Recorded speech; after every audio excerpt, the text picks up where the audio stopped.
The third Charles brother. My name is Gary Rudkowski, and today is December 8th, 2003, and I'm interviewing Glen Charles on my right, Les Charles on my left, at the Peninsula Hotel in Beverly Hills, California. Where are you from? Where'd you go to high school? I'll tell you, we covered it. Yeah. Oh, really? You drilled him back, huh? I didn't get to high school. Are we ready to go? Okay, we're starting. Where we left off, we were talking about how you guys are breaking into the business, and Glenn, you were discussing how you had gotten an agent. Can you talk a little bit more about that? Well, the agent was both good and bad news. As I told you, we were having difficulty getting somebody to submit our scripts because we hadn't done anything, had nothing produced. So we eventually found this gentleman who agreed to do that, and as I told you, charged a bit more than. But we figured he's asking 20%, but 20% of nothing is nothing. And he was at least willing and able to submit our spec scripts. So he did do that. He got us in the door. And creatively, you said you had written a Mary Tyler Moore. That was your very first script? Yes. Do you remember what that was about? That was about, as I recall... It was about the ratings going up. Right, the ratings were going up, and they couldn't figure out... When the MTM organization did have us come over to talk out a story, they couldn't use that one, but... Okay, I was asking you about the Mary Tyler Moore spec script that you had written and what it was about. And you said it was about the ratings were low, or... WJM, which is the fictional television station that Mary Richards worked for, their newscast they're running one of the running situations on the show, gags on the show. It was very low-rated news. And so we wrote an episode about, suddenly they went up in the ratings and no one could figure out why. And as Glenn said, they didn't want to use that particular story, but as is usually the case with a spec writer, you don't necessarily use the script that's sent in. You're just looking for examples of talent, and then you give them a story or help them develop a story. Did you end up having a reason why the ratings went up? Yeah, and that was the problem. It wasn't really, from a story standpoint, it wasn't very good. It was that people were tuning in to laugh at Ted Baxter. They started to find him funny. But you don't want a comic character necessarily to be perceived by the other characters in the show as funny, if that makes sense. People had to find Louis De Palma despicable, not funny, even though the audience found him funny. So it's an odd little game you play with the audience. So why did you decide to write a Mary Tyler Moore show? Well, we were fans of the program, and it's a very exciting, good, funny television shows, as I mentioned earlier, on the air at that time in the early 70s, mid-70s. And that, I think, was among our favorites. Particularly, the writing was so brilliant. What were the other kinds of shows that you were interested in or that you wrote a spec for? We wrote for MASH, and did we do it All in the Family? I don't think we did. We did before we were finished, when we were writing spec scripts, we pretty much covered the spectrum. Our agent at that time actually said he knew somebody at Gunsmoke, so we wrote a Gunsmoke, and it came to be just that, smoke. Was that an hour and a half? I think it was an hour show. Yeah. We should dig that up. I think that was probably a pretty good script. Did you put any humor in it? Oh yeah. I don't know if you covered this one earlier when I wasn't here, but one of the interesting things to me was that the very first spec script we ever did, that Mary Tyler Moore show, we got a job from that script, but it was a year later. Sometimes it takes a while for the producers to read. Ed Weinberg would take a long time to read spec scripts. So it took a solid year before we heard back from them. In the meantime, we wrote for all the shows that Glenn mentioned, Rhoda and Good Times and several others.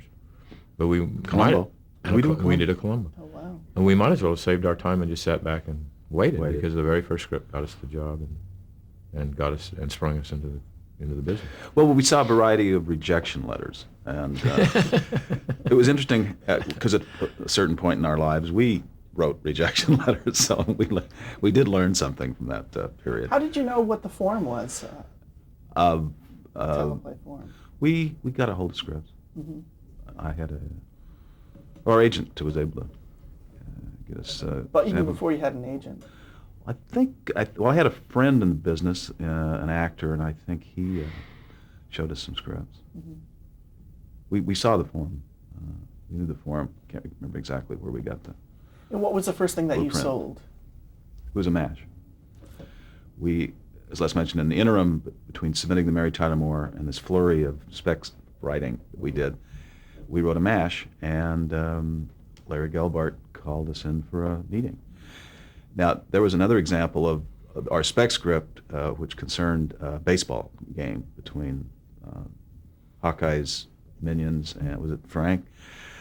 Too many exteriors. They liked the script a lot, but there were just too many exteriors, and they weren't capable of doing that on their shooting schedule. But they wanted us to write a show, and so we talked out a story with Larry Gelbart and Gene Reynolds at that time. Was it just the two of them? No, well, I think it was. They were pretty much running the thing. I think they had a producer, but they were supervising things. Burt Metcalf was around at the time, but he wasn't. I don't think he wrote. But anyway, it was pretty much at that time Larry Gelbart's. And so what did they say to you? Let's say Larry Gelbart, did he say, come with an idea? We like this script, come with another idea? Yes, Yeah. exactly. And we came in with, you come in with several, of course. We came in with, I don't know, 5, 6, 7, something like that, and one of them they liked, and that's what we did. We had an idea about Hawkeye being mistaken, through some error in paperwork, mistakenly reported as having been killed in the war. And and that became the late Captain Pierce, I think was the name of that episode. Yeah. And at first he's very upset about it, and a letter's been sent to his father that he was killed and so on. Then he starts to think, well, maybe this is a good way to get home. If I think I'm dead, I'll just climb in a coffin and write it. Did they give you any kind of direction in terms of like the tone of the show, or did they just assume that you got it having seen that first one? Yeah, I think the latter is the case. They that's what you look for. I mean, from the other side, when we would read spec scripts, that's what we wouldn't necessarily look for a story we wanted to do. We'd look for writers, and I think Gelbart, when we met him, said, "You guys hear the show. I can tell you hear it." And that phrase has stuck with me for a long time, because there are, when you read let's say you read a fairly good story, but the writer is not hearing the show, doesn't hear the characters talking, and you can tell it right away. So, but they obviously wouldn't have given us an assignment unless they thought we could do that. When you sold the MASH, it was before you got the MTM offer? Right. Still waiting. Is it at that point that you decided, okay, we're going to do this full time and not have day jobs? Or? Actually, no. In fact, after we did the MASH, we weren't hearing from anybody. In fact, they asked us to come in with another idea for MASH, and we tried. We came in with some idea, and we don't want to do that. It was essentially a very fallow period. And Les, who was married at the time, said that he was going to have to go back to work and call it a day as far as the writing goes. So you were ready to quit? Mm-hmm. And what? I was ready to eat. We were out of food, out of clothes, Dickens. naked on the street. So did you sort of quit and then you got the offer, or it never quite made it that far? Well, it never made all the papers when he said that. But he said, I'm going back to work, and I said, well, I understand. And I, at that time, was still at the advertising agency. I wasn't there for very much longer, but at that time I was still there. So I did have a steady job. And that MASH episode, did you get to see it filmed or anything like that? Yeah, Some yeah. Oh, you were invited to see it? Mm-hmm. Which was a really big day. You met the actors and all? Mm-hmm. And so what did you observe? Can you describe that? We observed the single camera process, which was interesting because we then later got into multiple camera, and we're glad that we did. Single camera gets pretty, seeing the same line done over and over and over, all those multiple takes. It's a movie pace. Yeah, and once you've done 3 cameras, it would be very difficult to go back to single camera and get used to that. There's such an excitement about 3-camera comedy in front of an audience. You get spoiled. The excitement of it. And what was it like to hear your words coming out of, say, Alan Alda's mouth? Exciting. What do you mean? They did not, as I recall, there was very little change done between our final draft and Alan Alda directed it as well. So it was, Where It's did you fun. watch the show? when it was on the You air, and it aired, yeah. we had a party You at had a a friend's party? house. Oh yeah. Okay, so then when you... There was a lot of cheering when our names appeared on the screen yeah. from us. And Louder. when you got the MTM deal, was it just the phone rang and they called you down? Or was your agent involved? I don't recall the exact I know our agent told us about the MASH assignment, but I don't remember how we heard. I'm sure it had to be. I don't remember getting a direct phone call. I think it was our agent that told us to go in and talk to some people at MTM, the Maritime Organization. We were going to go in and actually meet Ed Weinberger, and that at the time was as big a thrill to us as meeting Alan Alda or any of the stars, because Ed was one of our, Ed and Stan Daniels were among our heroes on the show. So we had no idea what they looked like. And they called you in just for a meet and greet, or was there a firm deal involved? No, they just wanted us to do an episode. I thought they first wanted us to do a rewrite.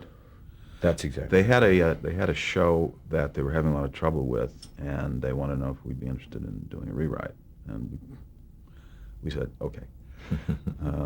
Try to pitch you. And did. And This is for Mary Tyler Moore? Mr. Mary. Mm-hmm. Which episode was that? It turned out to be the one where she talks to, give you an idea of the date, Gerald Ford on the phone. It's about a press junket to Washington, D.C. that Lou and Mary go on together. Mm-hmm. The story is that Lou is bragging about all of his connections in Washington and how he's going to shore the town.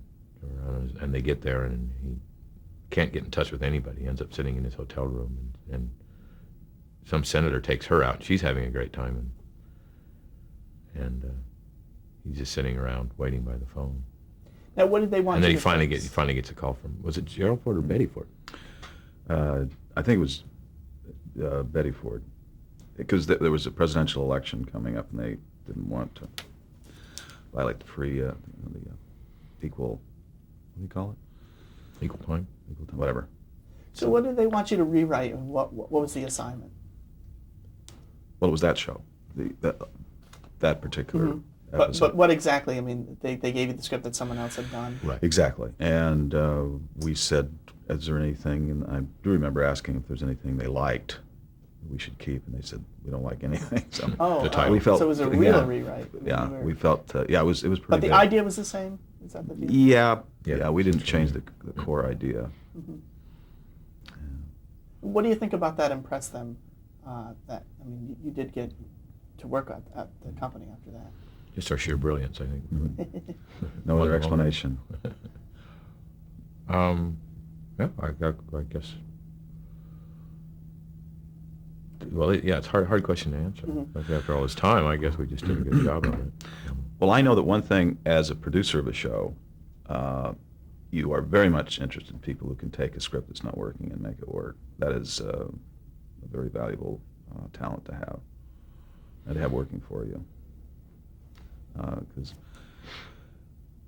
very few scripts come in, even from your top writers, that go directly to the stage. There's always work to be done, and people that can do surgery are very sought after.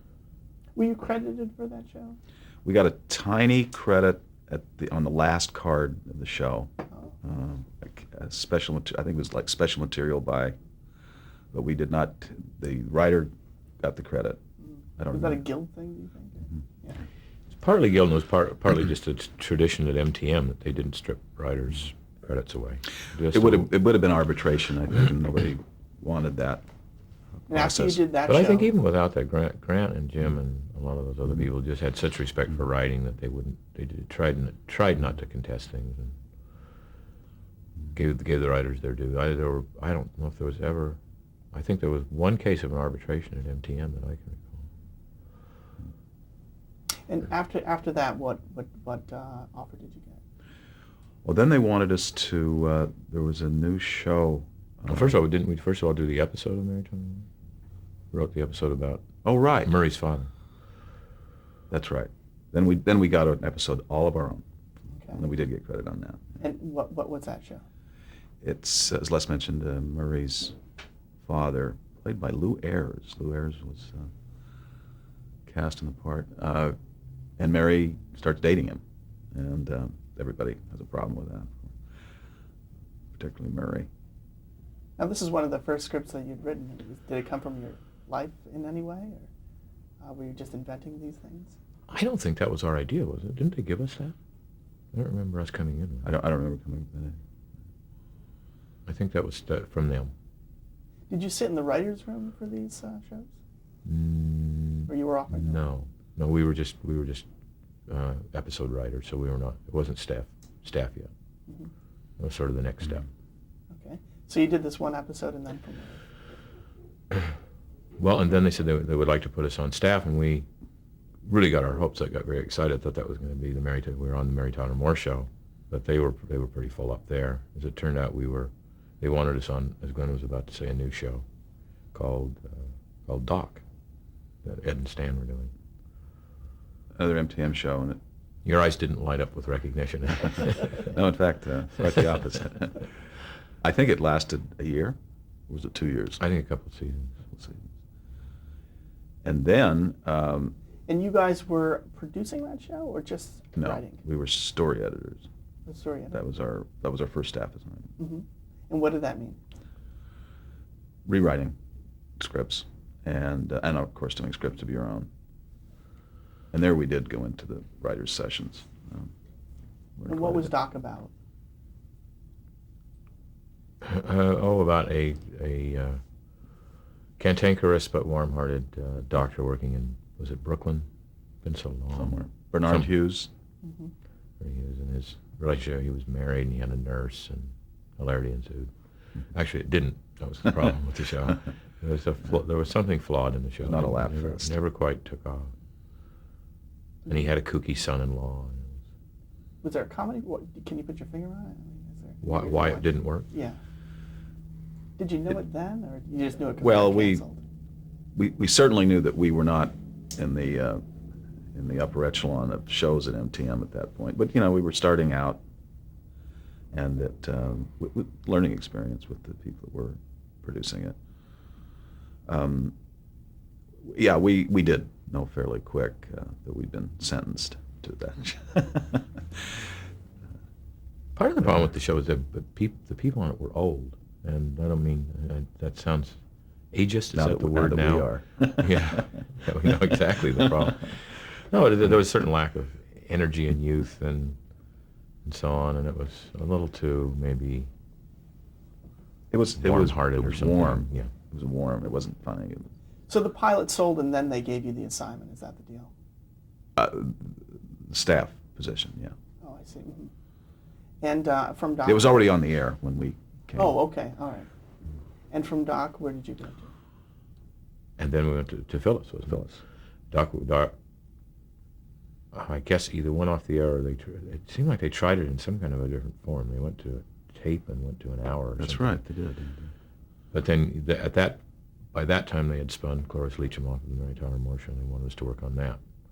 So we went on that show as story editors or script consultants or something, and eventually worked our way up to producing that show. Now, did you see the pilot script for Phyllis? Yes. We saw the pilot itself. Okay, all right. So they had filmed the pilot and then Right. showed it to you. Right. And what did you think of it? We liked the show a lot. Liked her, very funny. Cloris is very funny, and Stan and Ed did a great job on the pilot script. There were some very funny characters. It was a fun show to write. Mother Dexter, Judith Lowry, was she came along a little later, but very funny person to write for. And Henry Jones and Jane. Gosh. Wow. Rose? Yes, Jane Rose. Can you talk a little bit about working with Stan Daniels and Ed Weinberger? What are they like? Oh, they taught us a lot.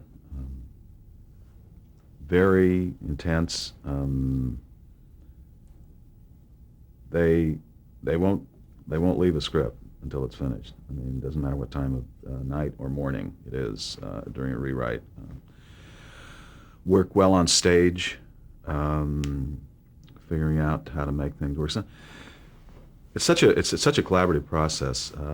You get a report from the stage. This has happened all throughout our career. You get a report that something's not working, and often it's a matter of just going down and having somebody stand here instead of there, and it makes it work. It's fine tuning. Sometimes they're right. It's not working, but you really have to see something. And I think we learned that your office should be fairly close to the stage. That's the first thing, so that you can get down there real quick. On the first floor, if all Yeah. possible. Stan and Ed, among other things, were I think among the first writers ever to go an entire page or page and a half without a joke. A lot of times they would go that page or page and a half to set up a joke. It would all just be one long build-up to a payoff.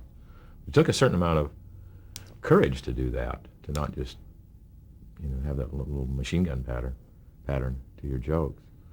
But it paid off because they would usually have a big enough joke waiting down the line that everybody was glad to wait for it. The other thing I always remember about him, just to digress for a minute, I always found very funny about Stan and Ed, is that Stan would come in the morning and sit down in a particular spot on a couch, and he would never move. He would, at the end of the day, he was still in that spot, and when the work was finished, he got up and left. And Ed was in and out and answering phone calls and going to the bathroom and going to the stage. They were the funniest pair in that way. But Stan, by the end of the season, there would be such a dent in the couch where he'd be sitting there the whole time. Like Psycho. Remember the bed in Psycho? Now, on Phyllis, did they coach you or give you any kind of philosophy about the show or what they were expecting in terms of the writing? Well, you certainly pick up a philosophy working with somebody, what they turn down, what they accept, story directions. No, there was never any formal strategy meeting necessarily, but what are the kinds of it's things? kind of like what we were talking about before. What you look for in a writer that you want to hire is you can show them a script and they pick it up. They get the idea. If they can't, there's not much way you can teach it. They either figure it out or they don't. And were the two of you writing episodes of Phyllis as well as right. editing the others? What were some of the ideas that you guys came up with? Wow. God, this is a memory test, isn't it? I'm not. It was mostly it dealt with Phyllis and her daughter. Yeah, her We daughter. did a lot of those, and her daughter wanted to get married.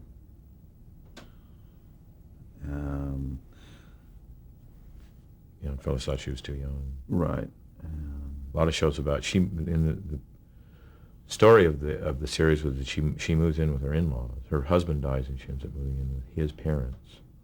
So they were characters, and then there was the mother-in-law's mother. Isn't that what Mother Dexter was? Or no, the father-in-law's mother. Yeah, this Right. elderly lady comes to live with him who is a real spitfire. How would you describe the character of Phyllis? Huh. Well, I think one of the things that made her funny was that she was bigger than life and very self-dramatizing, self-centered, and maybe the least self-conscious character in television. Same time, sort of sad and pretentious and sad at the same time. Did she But differ much? always trying to make more of life than what it is. Always reaching for the stars. So. Did she differ much from Mary Tyler Moore Show, or really it was the same character? You mean the character? Yeah. Well, I think you have to, when you put a secondary character on one series to the lead role in another, there's a bit of change. First of all, they have to carry stories. So I think we had to, or they had to, level her out a bit. She couldn't just come in and do comedy and leave. She had, in some cases, to carry the story.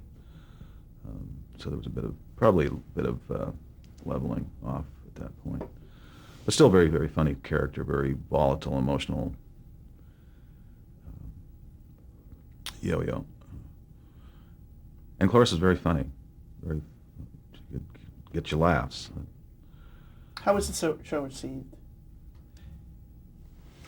Interesting. It started out great. It was in the top, I think in the top 5 the first season. Did very well. And then, for whatever reason, Stan and Ed decided that they needed to change it, that it wasn't working. So they took her out of her work environment, and that first season was working in a photography studio. They took her out of that and made her assistant to a city councilman In San Francisco. In San Francisco. And then also there was a lot of controversy. Cloris cut her hair. So a lot of people thought that was responsible. Whatever the reason was, the show took a nosedive. Did not do nearly as well second ratings. season, and then I'm not sure it even made it to a third season, did it? No, I think it was, I don't think it did. And you lost an actress who was killed, who was in it.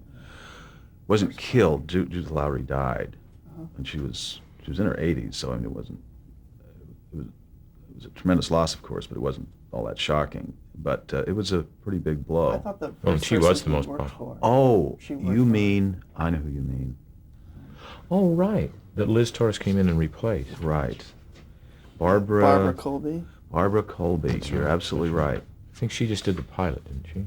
Yeah, she wasn't in any of the episodes we worked on. So I recall she did the pilot, and then they went back, after her death, they went back and refilmed the scenes in the pilot that she was in with Liz Torres. Oh, I see. And could That's interesting.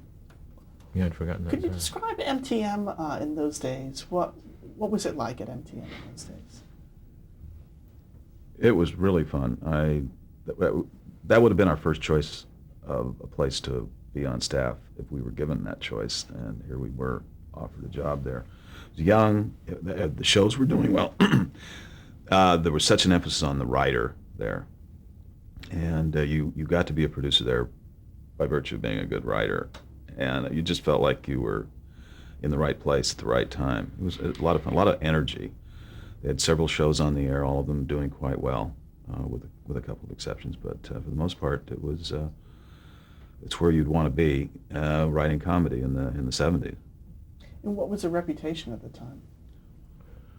I remember somebody calling it the Harvard Law School of television comedy. It was where everybody wanted to get in, and all the best, or most of the best people were working. There was some good writing being done in some other places, but the concentration of shows and talent on that lot at that time there's probably never going to be anything like it again. It was a wonderful environment. It was great, and of course over it all was Grant, who was the best possible boss, protecting everybody and fighting our battles with the network and so on, and just making sure that we got to do what we wanted to do without interference. It was pretty great. Okay, we're at the end of our tape. We're going to stop there for a moment.